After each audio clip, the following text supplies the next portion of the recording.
Sir Dongargarh Pragyagiri नाम से यहाँ पे भगवान गौतम बुद्ध का सबसे बड़ी मूर्ति है। तर सर यहाँ पे आप क्या संदेश दोगे? ये देखो, भगवान बुद्ध की बहुत बड़ी जो मूर्ति पहाड़ी पे स्थापित की है।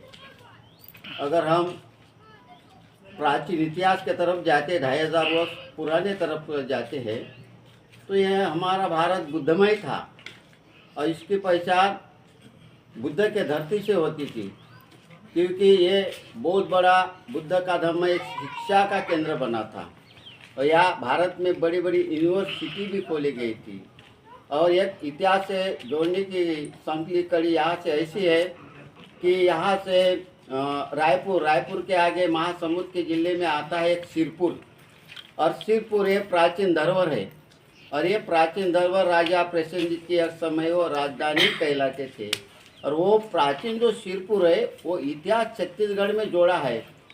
जब 14 अक्टूबर 1956 को बाबा साहब ने बौद्ध धर्म की दीक्षा दी, क्योंकि हम लोग बौद्धिस्ट थे, हम लोग नाग वंशी थे, हमारा इतिहास को भुला गया था, हमारे लोग से हमारे लोग का इतिहास छिन गया था, हमारे लोग से बुद्ध की विचारधारा छिन गई थी और कई जातिवादी में कन्वर्ट कर दिया था। तो बाबा साहब अम्बेडकर ने कहा है कि आप लोग को मैंने जो बौद्ध धर्म की दीक्षा दी तो आप प्राचीन बुद्ध हो। तो हमारे लोग की दिशा भूल होती थी, इधर उधर भटकते थे। इसलिए यहाँ के जो पुराने लोग थे, डोंगरगढ़ के जो रेलवे में थे, जो बैंक में थे, उनके मन में आया कि ये पहाड़ी हमारे धम्म प्रचार के लिए बहुत अच्छी रहेगी।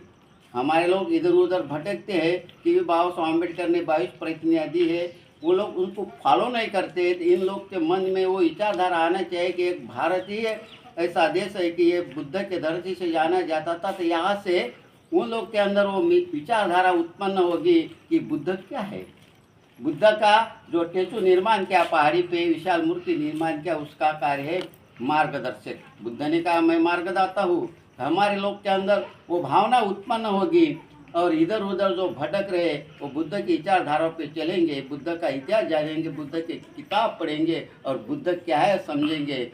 इसी माध्यम से, प्रचार के माध्यम से बुद्ध का यहाँ पे बहुत बड़ा मूर्ति का निर्माण किया है। और ये 32वां मूर्ति का वर्धपन दिन होता है। वो 6 फरवरी को इंटरनेशनल बौद्धिस्ट सम्मेलन होता है। या विदेशों से बौद्ध भिक्षु आते हैं, जापान से, थाईलैंड से, श्रीलंका से और भारत के बहुत सारे बौद्ध भिक्षु आते हैं। विशाल बौद्धिस्ट का धम्म सम्मेलन होता है। अनेक धर्मावली भी लोग यहाँ आते हैं और बहुत सारे लोग यहाँ आकर भगवान बुद्ध की मूर्ति को अभिवादन करके निकल जाते हैं। और यहाँ बहुत सारी पब्लिक की, जनता की भीड़ भी रहती है। सर सम्राट अशोक ने जो 84,000 स्तूप बनाए इस भारत में, तो आपको लगता है कि कोई मनुवादी लोगों ने जो बुद्ध के अवशेष है वहाँ पे कब्जा किया है? आप क्या कहेंगे? देखो, बाबा साहब अम्बेडकर जी ने कहा कि बुद्ध धम्म के ऊपर 3 बार आक्रमण हुआ है। तो कई बुद्ध के स्थल के ऊपर मस्जिद भी बनी गई, कई मंदिर भी बने गए। तो ताज़ा हम इतिहास देखते हैं कि जो साकेत नगरी है अयोध्या की जो साकेत नगरी है बुद्ध की नगरी है। लेकिन उस समय भी जब भारत में मुगल आए थे तो यहाँ के लोग जो थे बुद्ध धम्म के विरुद्ध, उन लोगों ने उनको साथ दे के बुद्ध धम्म को नष्ट करने का प्रयास किया। इतिहास कहता है कि बहुत सारे बौद्ध भिक्षुओं की मुगलों ने कत्ल किए। यहाँ के लोग जो मनोवादी लोग थे उनको मिलकर उन्होंने बौद्ध धम्म की आघात पहुँचा। इसका नाम है सबसे बड़ा था पुष्यमित्र शुंग। सम्राट अशोक ने 84 चैत्य स्तूपा लेने जो बनाए हैं वो कहीं उसके अंडर में है। और वही चैत्य लुना को कहीं पांडव लेनी बोलते, कहीं कोई लेनी बोलते और ऐसा कहीं अकीरा देवी लेनी बोलते। ऐसे कार्य कब्जा करते। बुद्ध का जो मूर्ति है उसको देवी देवता में बना दिया। कोई सिंदूर पोता है, कहीं कान में कुंडली का डाले, कोई कान में कपड़े पहन के और कई देवी देवता के नाम से उसकी पूजा करते हैं। ऐसा भारत में पाखंड खड़ा हुआ है। क्योंकि सम्राट अशोक जाने के बाद जो बृहद्रथ था उसका अवध पुष्यमित्र शुंग ने करके फिर भारत में बुद्ध धर्म नष्ट करने का एक प्रकार का उसने बीड़ा ही उठाया था। उन्होंने बहुत सारे बौद्ध भिक्षु के कत्ल की और बुद्ध के मानने वाले लोगों के ऊपर युद्ध किया, हमला किया, उसके मकान जाए गए, उसकी खेती जलाई गई, कई लोगों के ऊपर युद्धों में मारा गया है। उसी से जो लोग बचे हैं ये लोग बौद्ध वंश के हैं, बुद्ध के कौम के हैं। सर 84,000 जो स्तूप अवशेष है, क्या आप उस खोजने के लिए कुछ प्रयास कर रहे हैं? अभी 84,000 जो स्तूप जो है आप कहते हैं खोजने में, लेकिन इसके लिए ये दिक्कत उत्पन्न होती है कि कई कई जंगलों में जाकर देखो, एक केशिरा नाम का एक स्तूप है चंपारण्य में, केशिरा करके, वो बिहार प्रांतों में, वो किसी को मालूम नहीं था। जंगल में ढका हुआ था, पर्वतों में ढका हुआ था। जब वहाँ के लोग बाबा साहब ने बौद्ध धर्म दीक्षा देने के बाद कई भिक्षु बने, कई बौद्ध बने, फिर उसी ने उसकी खोज करके निकाला। तो ऐसे कर करके धीरे धीरे ये अभी सामने आ रहा है इतिहास। तो कई जगह कई हमारे लोग, कई बुद्धजीवी लोग, कई बौद्ध भिक्षु लोग जाकर उसका खोज करते, तो कहीं भी बुद्ध के मूर्तियाँ निकलते, कई बुद्ध के हार मिलते, कई स्तूपा मिलते। सर आप क्या संदेश दोगे मैं इसी से इस चैनल के माध्यम से, आप क्या संदेश दोगे? मैं चैनल के माध्यम से ये संदेश देता हूँ कि ये एक तो बुद्ध की धरती है, और बुद्ध में भगवान बुद्ध ने ये सिखाया अहिंसा, अहिंसा के मार्ग पे चलो। क्योंकि अब कई लोग इस माध्यम को नहीं जानते, इस माध्यम को नहीं समझते, क्योंकि लोगों की दिशा भूल की गई। हमारा कहना यह है कि भारत देश बाबा साहब अम्बेडकर ने संविधान के माध्यम से अनेक धर्मावली को उसके धर्म के माध्यम से जीने का अधिकार दिया। ऐसा ही हमारा बौद्ध धर्म है, तो हमारे को उसके जीने का अधिकार दिया। मैं ये कहता हूँ, अगर बुद्ध के शांति के मार्ग से अगर लोग चलेंगे, जरूर लोग का कल्याण होगा, भारत देश की उन्नति होगी, भारत देश की प्रगति होती, या जातिवादी दंगले नहीं होगी, या भाईचारा बनाकर रहेगा। क्योंकि बुद्ध है शांति का, बुद्ध ने शांति का मार्ग बताया। बुद्ध ने बोला क्रोध से क्रोध शांत नहीं होता है, अहिंसा का मार्ग। सर क्या गृह मंत्री अमित शाह ने कहा है कि बाबा साहब आम्बेडकर का अगर इतने नाम लेते हो, अगर भगवान का इतना नाम लेते हो तो स्वर्ग में जगह मिलेगी।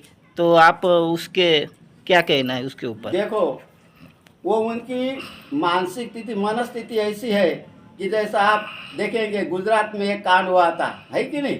तो जातिवादी दंगले फैलाना, समाज में अराजकता फैलाना, जो समाज में भाईचारा बनाकर जो रहता है उसको विकृति करना। लेकिन हमारे लोग शांत है, हमारे लोग समझते। उसने बाबा साहब कह के कहा कि आप अगर राम का नाम लेंगे तो स्वर्ग में जाएंगे। स्वर्ग भी कुछ नहीं है, नरक भी कुछ नहीं है। स्वर्ग का मतलब है, बुद्ध ने कहा स्वर्ग का मतलब है सुगति के मार्ग पे चलो, नरक का मतलब होता है दुर्गति के मार्ग पे चलो। जो आदमी स्वर्ग की परिभाषा नहीं जानता है, नरक की भाषा नहीं जानता, मुंह पे आपके बक देता है, उसी बातें को कोई महत्व नहीं, क्योंकि उसकी मनस्थिति बिगड़ गई। क्योंकि ये भारत धीरे धीरे बुद्ध की ओर बढ़ रहा है, लोग के अंदर बुद्ध की विचारधारा उत्पन्न हो रही। क्योंकि मैं ये उदाहरण इसलिए देता हूँ कि यहाँ पे डोंगरगढ़ पे जो पग्यागिरी पहाड़ी पे जो लोग आते हैं, अनेक धर्म के पंथ के लोग आते हैं, और वो बुद्ध को मूर्ति को अभिवादन करके चले जाते हैं। ऐसे लोग रहते हैं शासन में। वो ऐसे लोग को जो शासन में रहते हैं, उनकी विचारधारा एक तो ऐसे होना चाहिए कि ऐसा नाम नहीं लेना चाहिए। वो बाबा साहब अम्बेडकर की क्या बराबरी कर सकता हो? बाबा साहब अम्बेडकर इस देश के प्रथम विद्वान थे, और अमेरिका के कोलंबो में बाबा साहब को सैंपल ऑफ नॉलेज करके बहुत बड़ा पुतला निर्माण किया। अमेरिका में किसी के पुतले नहीं निर्माण होते, लेकिन भारत का प्रथम विद्यार्थी विद्वान और जगत का सातवां विद्वान क्या करते विद्वान कह के कहलाते थे। वहाँ से लोग को प्रेरणा मिलती है कि बाबा साहब भारत से आए, गरीब घराने से, और देखो ये बड़े भारत के एक संविधान निर्माता बने और पुनर्जीवित बुद्ध धर्म के निर्माता बने। ये बाबा साहब अम्बेडकर का बहुत बड़ा दिमाग है, वो बोलते रहेगा, उससे कुछ नहीं होगा। हमारे समाज में ऐसे आदमी को विचारों के माध्यम से सबक सिखाया, इधर उधर क्रांति हुई, मोर्चे हुए, निवेदन हुआ है, लेकिन ऐसे बेशरम आदमी को ये भारत के संविधान के अंदर दिल्ली के तख्ते में रहने का कोई अधिकार नहीं मिलना चाहिए। उसने तो इस्तीफा देना चाहिए। लेकिन मेरा नाम है